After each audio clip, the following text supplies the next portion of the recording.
So you can see the screen, right? Can you Yeah, hear me? Okay. yeah. Yes, Oh, yes, yes, yes.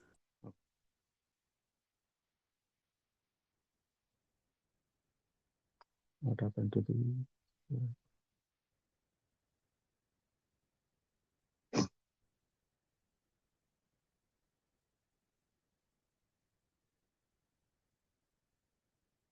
Oh, are you seeing the desktop, my PPT screen?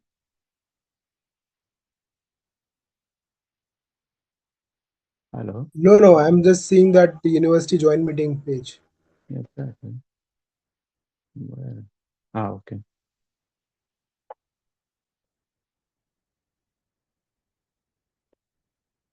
Okay. Let's get started then. Huh? You can see Yeah, the now, screen, now, right? it is. Yes. Okay, guys. Good luck. Okay. Good morning, everyone. We are Group 5 from this cohort. I'm Gangadhar and I'm joined by my teammates Shupya and Ananya. Today we present the result of our capstone project Banana. Banana stands for Brokerage, Analytic, Network and Autonomous Node Assistant. The main reason behind this work is we don't have a financial AI system that is genuinely trustworthy, one whose outputs are always traceable to verifiable source with zero fabrication. So we decided to create one, but it requires rethinking how the system is assembled from the ground up. Over the next few minutes, we will walk you through our objectives, the architecture, our results, and what we learned along the way to achieve this. On the right hand side, you will see the numbers. We'll unpack them in the later side.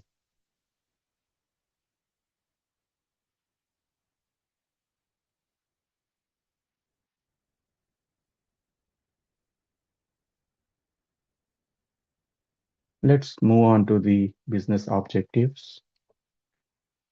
So, modern financial market generates two kind of data simultaneously.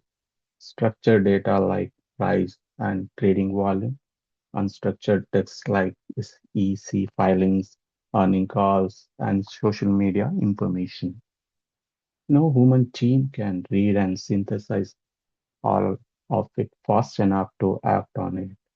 Large models, language models seems like an obvious fix, but they hallucinate. So what is hallucination? Hallucination is when an AI confidently states something as fact that has no real authoritative source. In most contexts, that's annoying. In finance, it is dangerous.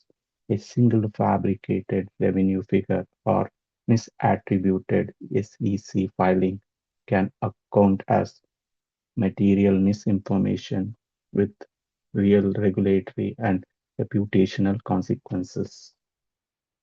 Hallucination can be of three types: factual, temporal, entity. Factual, it is about inventing numbers or events that never happened. Temporal is about timing, the citing outdated or future date as current. Entity, confusing or fabricating company filings. So our system is built specifically to address these three hallucination forms.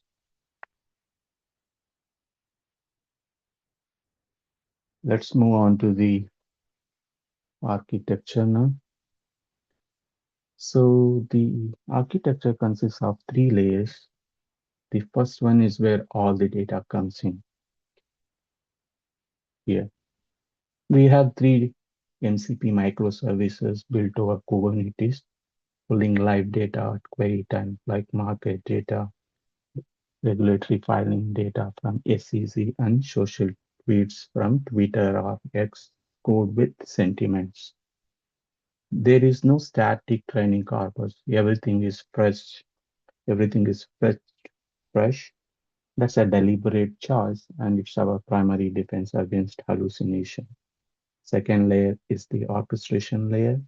This is where retrieval, validation, guard check, and sentimental analysis all happen.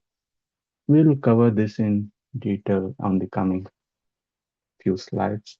In the third layer, we have ChromaDB or SQLite as the vector store, plus two models, MiniLM for text embedding, scribing the reports, and Financial BERT for financial sentimental classification. Now, the very important design decision question. The answer assembly node does not call a generative LLM. It directly concatenates verified with retrieved documents. This means grounding isn't something we check for after the fact. It's a structural property baked into the architecture itself. It cannot silently fail. I now request Shubhya to dive deep into the architecture details. Yeah, thanks, Gangadhar. So now I will talk about our guard architecture. So the system has seven independent guard layers that run in a fixed order on every query. So I will explain about each of these layers. Layer 1 is intent node, screens for advisory style queries, anything asking the system to buy, sell, or predict. These are blocked immediately. Layer 2 is fetch node, checks for the queried company actually exists in the entry registry or not. Functional companies are blocked before anything else are runs. Layer 3, year whitelist. This layer only allows filing dates between 2022 and 2024. Any queries using further or unsupported dates is rejected from any MCP call is made.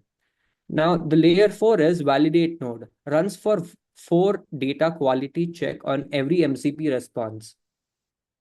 It must not echo the query verbatim, but it must contain at least one numeric character, must reference a known entity, and must not contain any known placeholder sentinel strings.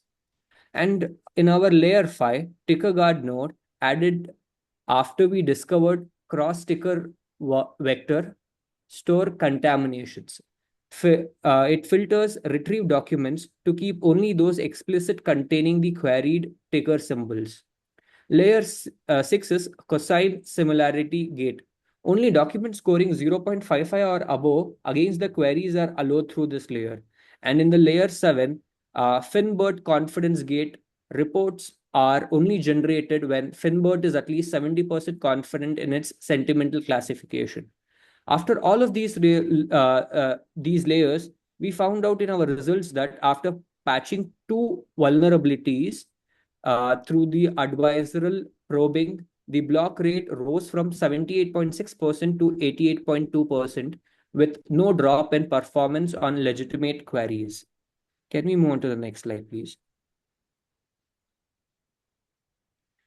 Next, we have a 11 node land graph pipeline and our ML models. The system processes every query through a fixed sequence of steps. The order is the same for every single instance. We start with intent, then move on to fetch, validate, store, retrieval, ticker check, evaluate, answer, analyst, reflect, and writer stop. Each step is the pipeline has a specific job. The guard steps checks conditions and can stop the process early if something is wrong. Data steps pulls in or enrich information without blocking anything. AI steps apply machine learning models. Output step delivers the final answer. So here in our case, we have used two AI models. First model is mini LM, which converts text into numbers so that the system can compare meaning mathematically. The same model is used when storing documents and when searching them. Using two different models would cause mismatches and that would break the accuracy. The model 2 is Finbot, which reads financial texts and judges whether it's positive, negative, or neutral. It was chosen over a general purpose AI because it actually understands the financial language. Like for example, if we take write down or a headwind or a liability, the generic models would routinely forget what it is. And one practical detail to note here is Both models are loaded once when the system starts up. This avoids a 3 to 7 seconds delay that would otherwise happen on every single query. Can you move on to next slide? Yeah, now our result evaluation. So we did a live system test on April 2nd, 2026. We ran 18 test questions through the real life systems, deliberately trying to tick or break the system. Each test ran twice, standard and improvised settings, giving us a total of 36 runs. The improved setup blocked 83% of the attacks, caught every hallucination attempt, gave accurate answers to all 18 questions, and responded 1.77 times faster than before. What got blocked were four queries which were flagged as suspicious financial advice requests, and it was blocked in within 80 milliseconds.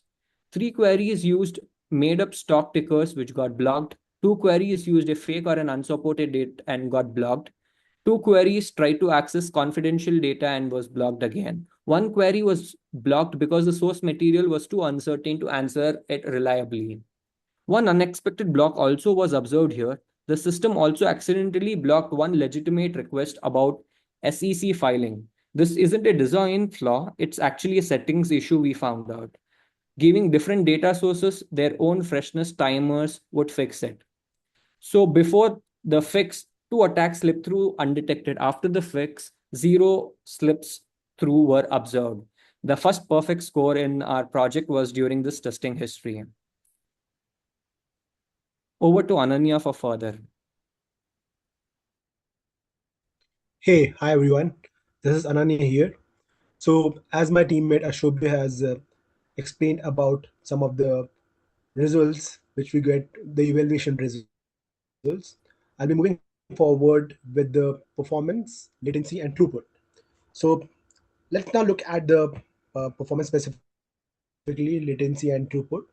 The improved system answers questions in 1.7 seconds on average, compared to 3.01 seconds in the standard setup. So overall, it's nearly twice as fast now. Now the thing is, where does the speed improvement comes from? The biggest gain is with factual questions. Previously, the system relied on full AI generation, taking around somewhere around 11 seconds. But the new system uses a cache, reducing that to about somewhere around 5 seconds, a 2.2x speed up for that category.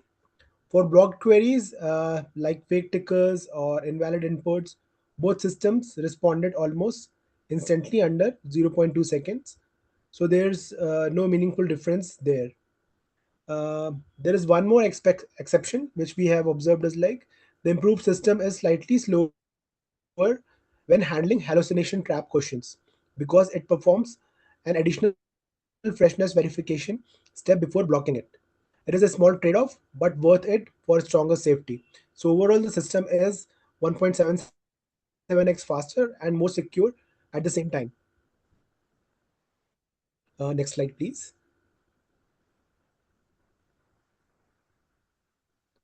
Okay. So here are the three takeaways. First one, how you test determines what you find. When we tested inside the code, we found three serious probe leaks. But when we tested through the live system, we found zero because safety filters only activated there. So the key lesson is always test end to end in real environment. Now, second one, no hallucination doesn't mean no problem. Our detector showed a perfect score of zero even when two vulnerabilities existed. That's because it checks whether an answer exists, uh, not whether it's correct or current. This creates a false sense of safety. Third one, remove the AI improves accuracy but reduces quality of responses. Without the language model, answers were factually correct but felt like raw copy paste. This works for data heavy responses, but for explanation, you still need a controlled AI layer. Next, please. Okay. Now, moving towards the conclusion of our work and the future work. So, future banana demonstrate that a layered guard based RAG architecture combined with LLM free answer assembly can achieve zero measured hallucinations in live financial queries. The system's 7-layer defense model blocked 83.8 of adversarial inputs and successfully contained all hallucination probes during live test. At the same time, the optimized pipeline achieved 1.77x lower latency than a standard LLM based approach. We also identified and fixed two key vulnerabilities. So, one is a social data sentinel bypass and cross ticker vector store contamination, both resolved with targeted fixes. There is one more key takeaway from this work is methodological. So safety evaluation must be done end to end through the production system. Testing in isolation is definitely not sufficient. Now, looking ahead to the three improvements will bring the system to production readiness. So one is adding date range filter in Chrome database for better historical query handling, improving sentiment accuracy using Weather and Finbert, and enabling live configuration tuning using TTL settings and Kubernetes config maps, something like that. So because the system modular micro service design, these are incremental upgrades, not architectural changes. So that is why we are looking at it with these kind of improvements. Also, if you want next level some polishes, then we can add some more uh, uh, improvements over there. So I think, yeah, that's it from our side. Thanks a lot. If case of any questions, definitely we can go through it. Thank you. Thank you, everyone. Thank you, Ashupya, Ananya. Thank you all.